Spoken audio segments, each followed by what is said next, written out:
Mateo 24:6-8, makaririnig kayo ng alingaw-ngaw ng labanan at ng mga balita tungkol sa digmaan.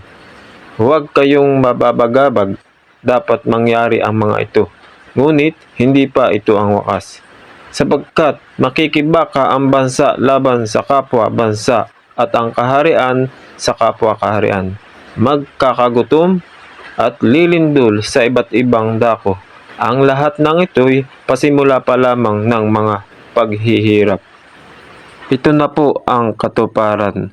Nakasaad sa Mateo, ang nakaulat doon, makaririnig kayo ng alingaw-ngaw ng labanan at ng mga balita tungkol sa digmaan. Gaya nga po sa nangyayari sa gitnang silangan o Middle East na labanan sa pagitan ng Israel, US laban sa Iran.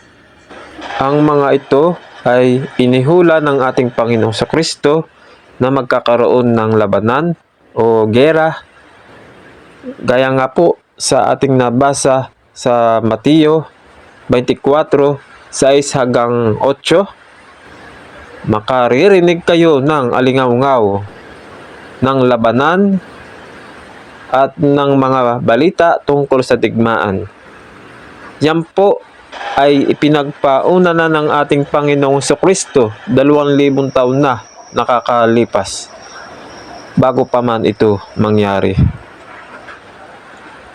Sa katunayan, ito po ay ipinapaalam sa mga tao na nabubuhay bago po mawala ang tao sa mundo.